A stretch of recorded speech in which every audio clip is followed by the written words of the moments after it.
You're good. We're good. You're good. We Good are morning. we are good. Good morning from Pittsburgh, not from Hong Kong, from Pittsburgh down there in Porto Alegre, where the floods and the rain keeps coming. How are you doing, Emily? We're chilly. It's 50 degrees here today.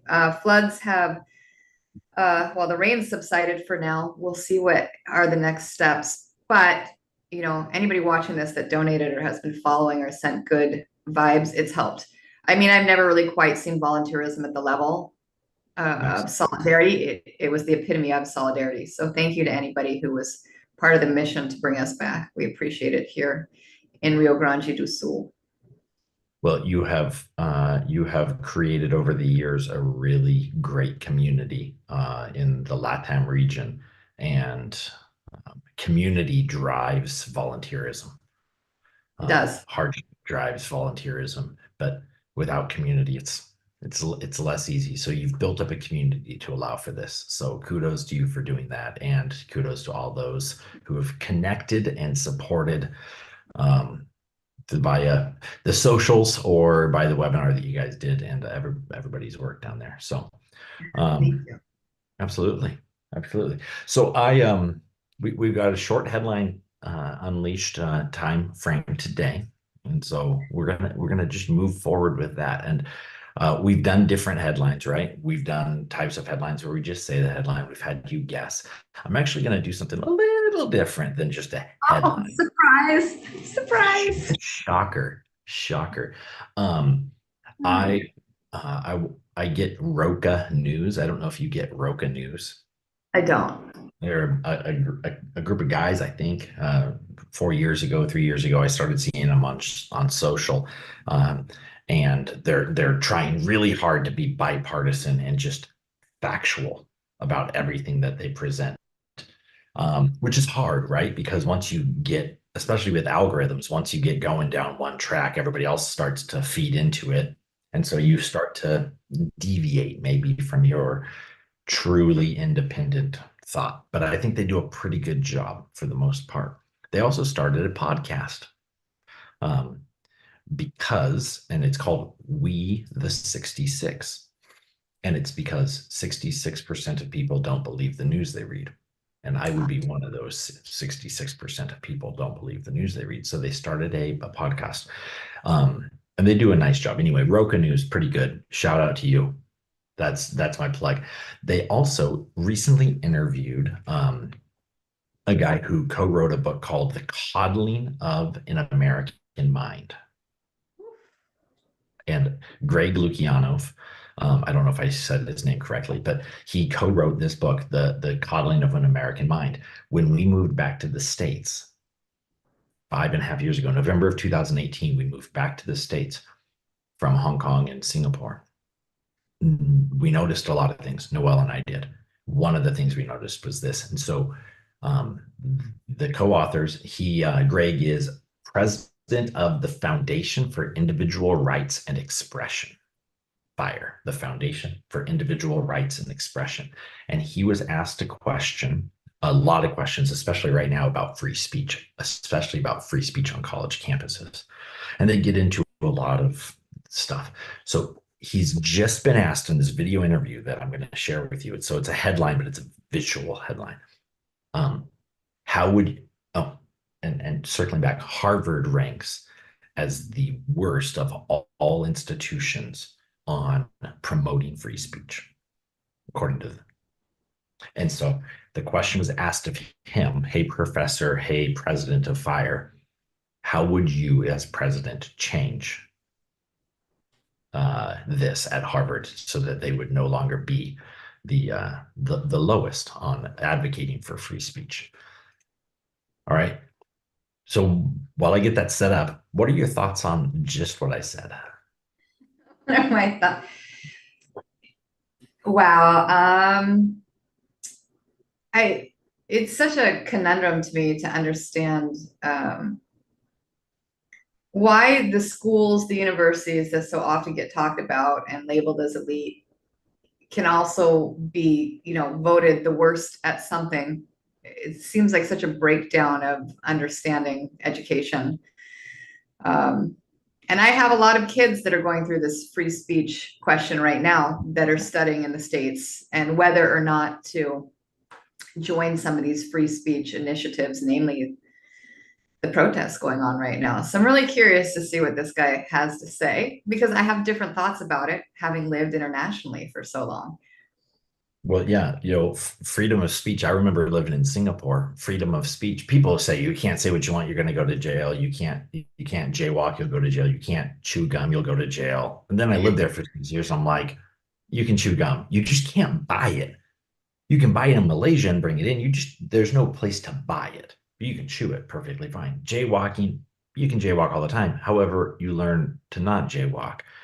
And freedom of speech, yeah, but there's a corner on Orchard Road where anybody can go and say anything they'd like, according to like true freedom of speech, like language. Mhm. But international freedom of speech does look different, and America has a fair amount. So, anyway, Shoot. that's why I wanted you to get into it because actually, where he goes is the second headline that I want to chat about, which I think is really interesting especially for international students and for the state of higher education discussions that I run. And then as we talk about geoswerving. So I hope you can hear this. I hope this goes through. It's very rare for me to say something like this. I have a little bit of sympathy for Harvard for this reason, is that it's more the power is more diffuse there than sometimes people understand, and that there are limitations to how much a president could do. But if I were emperor of Harvard, like as far as just as a thought experiment, to be clear, to think through possible reforms. I mean, and I want to step a little bit outside of Harvard too, though, because I think, and this is what my panel at Distant Dialogues is going to be on today. Yeah. One, it's a lot fewer jobs need to require BAs, and I mean a lot fewer. I think we need basically achievement tests that are extremely difficult that will allow you to basically show that you are bright, hardworking, super smart, without even going to one of the fancies.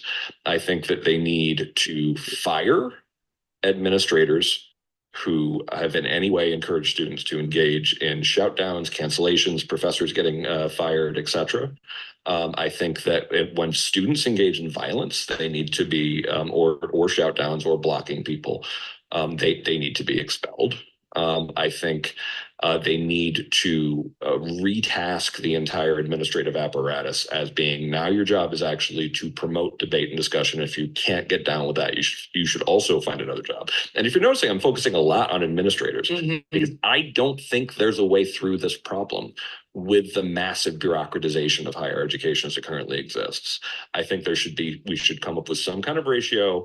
Listen, we'll give you federally backed student loans only if your ratio of full-time faculty to staff is this, because what we've allowed to happen, since there were never any controls on it, we have the specter of Columbia costing $95,000 a year, which is shocking and just, forgive the Ben Affleckism, gross.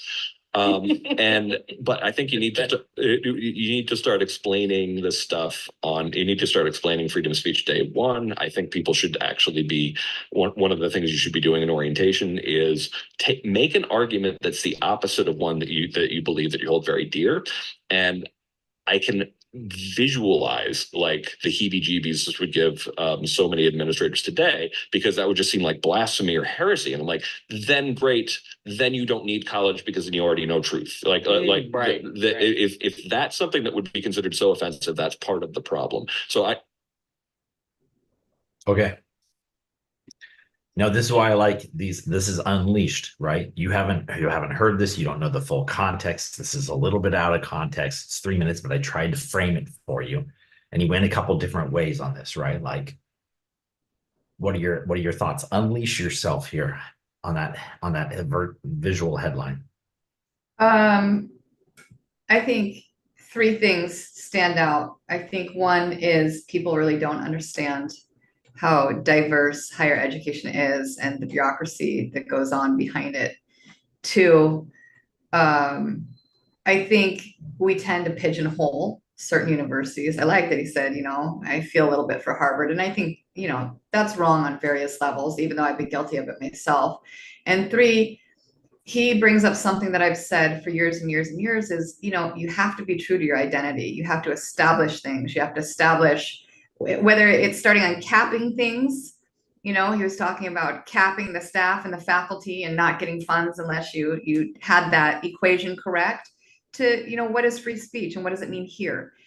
I feel like education has gone down this rabbit hole with so many different stakeholders because it is so much partially business that, identity gets lost. But it happens in every level. It's not just the college level. And I guess the last thing, there's four things. The last thing that he brings up is I think a new idea that's been bubbling up with many intelligent people for a long time is, is college really worth it? Like, could you still be fantastic and wonderful at your job and learn a whole bunch of things if you never went? And how do you measure things like that? Yeah. So I don't know. There's a lot packed into that 3-minute clip. The identity one really resonates with me though. If that was my unleashing, like I'd unleash about be true to your identity as kind of the forefront of running your educational system, whatever it may be, better. How does that be true to your identity look in your work with counseling students, and how does it work with your work on supporting and consulting organizations and universities? In my work, I actually probably, in my personal counseling work, this is how I work. This is why I do it the way I do it. And this is what you get when we work together. And that's it, and I don't make excuses. And sometimes, most of the time, that's a fine match. And most of the time I nail it right, but I'm not afraid to have difficult conversations when it's not a match. And I think that's an issue. People don't know how to have difficult conversations. It's tough, right? Yeah. On the second part, where it's consulting for larger entities, that's probably something I say more than something I show, which is, what's your identity? You want to build a college counseling department? Fantastic. What's your identity? Are all of your kids looking to go abroad? Do you want a home country identity as well? And here's some scenarios and things that parents might say to you, other people might say to you. How do you handle it? Does it need to go in your handbook? Does there need to be training behind it? These are big questions. Sam, you've lived internationally. When you have a multitude of stakeholders, being an educator is really difficult. Yeah. Really difficult. Really difficult. I like to think that I managed over 600 people as a counselor. Who was included in your stakeholder pool? In many different verticals. Yeah. Right. I was managing students in their own educational self-identity university process. I was managing their relationship with their coworker, who happens to be their parents, who might have different cross beliefs and understanding about what's ideal. I was managing I was managing teachers. I wasn't really managing teachers so much, but managing the expectations that teachers communicate to students sometimes, and managing how that's inferred. So there's marketing there. The counseling role was multifaceted, but then you're managing the expectations. You're presenting to the board. You're talking to the board. You're talking to the principals about what they should present to the board, because you're not at that meeting sometimes on what higher ed does look like. And so you bring up an excellent point about free speech, and that is, your free speech is free, but has to be directed to the audience and done in the right way, because you don't say the same thing to all of those people, do you? You might say it with a different tone of voice, or you might use different examples. You may have a baseline of information that's shared across all of those. And that's where I think free speech for me, especially living internationally, and I'd love to hear about you, differs. You can't just go out there and say whatever you want because you feel it. It has to be connected to fact. It has to be connected to progress. Aristotle does a wonderful triangle on rhetoric. I wish every kid studied that. maybe that's what we'll have to do on a Global Minds Unleashed. We'll do a Aristotle triangle of rhetoric, and what we will do is we will bring in 3 to 4 different students from different cultural backgrounds and get their responses.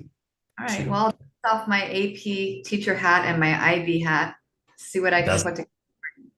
Dust it off and see what you can come together. Anyway, we'll What's throw the context? Are you gonna tell me the context of this with of Roca? this.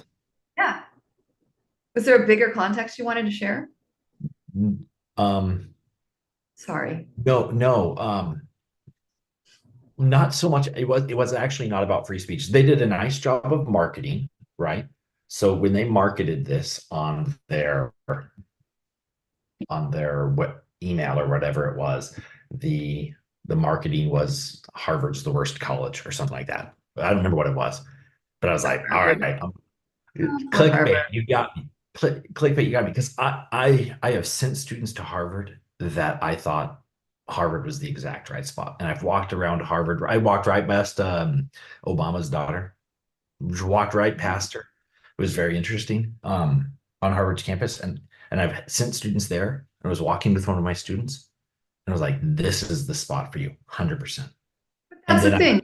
And then I've sent students there. Then I'm like, man, I really don't think that's the greatest spot for you. And at a semester, they're like, I know I had to come here because my sister came here. My parents wanted me to come here, and this is where I should be. But I would have rather been X, Y, or Z. But when you're admitted, you go, right? And so sometimes I like to break that down and say, like, that's not the best spot for you. How can we find a really, really great and reputable and solid name brand? Because if you're going to be admitted to Harvard, you're going to be admitted to other really solid name brands that might be a better fit for you. And so it was a little bit of clickbait because I feel for Harvard as well. Like him, I have a little bit of sympathy for Harvard in that. And I think that Harvard's, all in all, does a pretty good job of navigating the fact that no matter what they say, others will follow, even if it's not true to the identity of the places that are following. And I think Harvard does a pretty good job in general. So no, the headline, I was just watching this. I thought it was interesting. I thought it was a very interesting interview. But when he got to the point specifically where he thought you don't need a BA, I would agree with him in a lot of places. I also disagree, like what the community of a BA can bring. However, not every bachelor's degree comes with the learning and the difference of opinions that a BA should come with in that experience. And it looks different in Brazil and Hong Kong and Czechia, or it looks different elsewhere, what a BA looks like and what doors open up for you and what doors don't open up for you. But when he got to the point where he's like, we should just do a bunch of other assessments. And I'm like,